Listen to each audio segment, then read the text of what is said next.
अस्सलाम वालेकुम नाज़रीन, मिल्ली वॉइस के खुसूसी बुलेटिन आलमी शब रोज़ में आपका खैर मकदम है। मैं अब्दुल वहाब।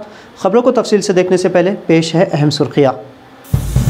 अदानी को 132 अरब डॉलर्स का नुकसान, फिर भी बैंक ऑफ बड़ौदा कर्ज देने हुआ तैयार। बरतानवी अखबार ने मोदी हुकूमत का चेहरा फिर किया बेनकाब, कश्मीर के बचत पेपर्स आम न करने पर खुली खलई। खरगोन में अब दलितों की बारी, मंदिर में दाखिल होने से रोका गया, झड़प में 24 अफराद जख्मी। गुजरात की ठाकुर बिरादरी ने लड़कियों के मोबाइल फ़ोन और शादी में डीजे पर लगाई पाबंदी। और सऊदी अरब में पहला रोज़ा 23 मार्च को और ईद 21 अप्रैल को होने का इम्कान।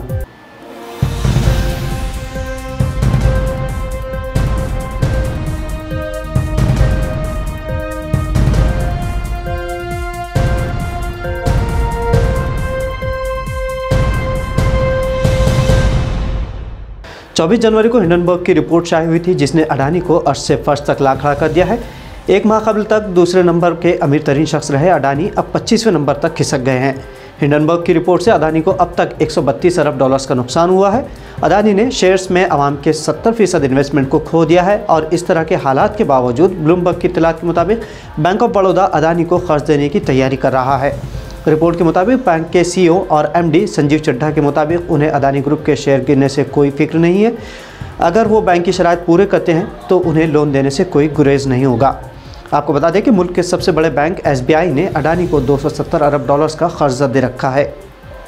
इंटरनेशनल मीडिया दिन ब दिन मोदी हुकूमत की खलई खुलता जा रहा है। BBC के मोदी और हिंडनबर्ग के अडानी सीरीज़ के बाद से अब UK के मारूफ अखबार द गार्जियन ने मोदी हुकूमत की दोहरी पॉलिसी को बेनकाब किया है। अखबार ने लिखा है कि किस तरह मोदी हुकूमत ने हथकंडे इस्तेमाल करते हुए नेहरू हुकूमत में किए गए जंगबंदी और कश्मीरियों को हक़ खुद इरादियत देने के वादों पर मुश्तमिल दस्तावेज़ात यानी बचत पेपर्स को मंजर आम पर आने से रोक दिया है। बरतानवी अखबार द गार्जियन में शाये होने वाली एक रिपोर्ट में मोदी हुकूमत का फिर से चेहरा बेनकाब किया गया है। द गार्जियन की रिपोर्ट में इंकशाफ किया गया है कि नेहरू म्यूजियम के निगरां नरेंद्र मिश्रा ने मोदी हुकूमत से बचत पेपर्स को तहक़ीक़ाती मक़ासिद के लिए मंजर आम पर लाने की अक्टूबर 2022 को दरख्वास्त की थी, जिसे आम करने की इजाज़त देने से हुकूमत ने साफ इनकार कर दिया है। भारतीय वज़ारत ख़ारिजा का कहना था कि इस दस्तावेज़ात के मंजर आम पर आने से भारत को शदीद सियासी और ख़ारजी मसाइल का सामना करना पड़ सकता है, क्योंकि इस दस्तावेज़ात में 1952 में कश्मीर में किए गए जंगबंदी के बाद उस वक्त वज़ीर आज़म जवाहरलाल नेहरू का लोकसभा में दिया गया पॉलिसी बयान शामिल है, जिसमें उन्होंने कहा था कि कश्मीर का फ़ैसला कश्मीरी खुद करेंगे, हम कश्मीरियों पर बंदूक की नोक पर अपनी मर्ज़ी मुसल्लत नहीं करेंगे। बरतानवी अखबार ने दावा किया है कि जंगबंदी और नेहरू के इस बयान के बाद भारतीय फ़ौज और हुकूमत का मोराल पस्त हो गया था, जिस पर उस वक्त के भारतीय आर्मी चीफ जनरल बचर राय ने नेहरू को मसले कश्मीर अक़वाम मुत्तहिदा में ले जाने का मशवरा दिया था। आर्मी चीफ के मशवरे पर भारत मसले कश्मीर के पुरअमन तस्फ़े के लिए अक़वाम मुत्तहिदा गया भी, लेकिन वहाँ भी मुँह की खानी पड़ी और फैसला कश्मीरियों के हक़ खुद इरादियत पर आया। मध्य प्रदेश के ज़िला खरगोन में जहां गुज़िश्ता साल मुस्लिम मुखालिफ फसादात हुए थे, अब दलितों पर भी निशाना साधा गया है।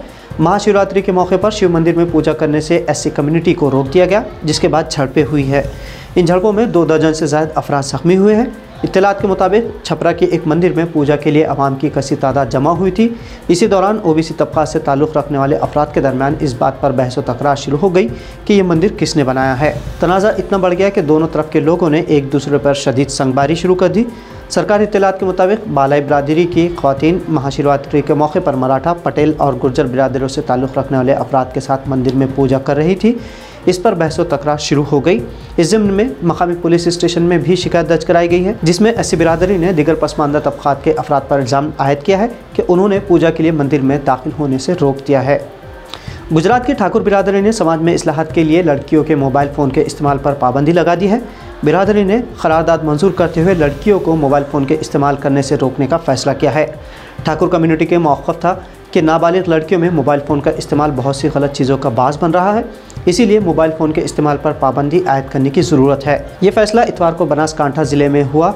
इस मौके पर कम्युनिटी ने मंगनी और शादी की तक़रीबात में मेहमानों की तादाद को महदूद करते हुए सिर्फ 11 अफराद को शिरकत करने की ही तजवीज़ मंजूर की और DJ से परहेज़ के साथ साथ इज्तिमाई शादियों के एहतमाम और शादी और मंगनी पर होने वाले अखराजात को कंट्रोल करने पर भी इत्तेफाक किया। सऊदी अरब में रमज़ान का पहला रोज़ा जुमेरात यानी 23 मार्च को होने का इम्कान है। सऊदी माहिर फल्कियात डॉक्टर अब्दुल्ला अल मसनद ने कहा है कि इस साल रमज़ान का पहला रोज़ा जुमेरात 23 मार्च 2023 को हो सकता है। अल क़सीम यूनिवर्सिटी में फल्कियात के साबिक़ प्रोफेसर ने कहा कि इस मरतबा शाबान 30 दिन का होगा, क्योंकि 29 शाबान यानी 21 मार्च मंगल को चाँद सूरज गुरूब होने से तकरीबन 9 मिनट पहले छुप जाएगा।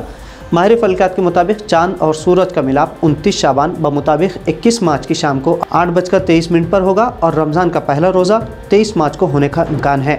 इससे कबल मुत्तहदा अरब इमारात में माहिर फलकियात इब्राहिम अल जुरवान ने भी कहा था कि इस साल रमज़ान का पहला रोज़ा जुमेरात 23 मार्च को होगा और ईद उल फित्र जुमा 21 अप्रैल को होने की तवक्को है। तो नाज़रीन, ये थी मिल्ली वॉइस की भारत और दुनिया से मुख्तसर लेकिन मुनफरिद और अहम तरीन खबरों को शेयर करते हुए मिल्ली वॉइस चैनल को सब्सक्राइब करना ना भूलें। अब अब्दुल वहाब को इजाज़त दीजिए। अल्लाह हाफिज़।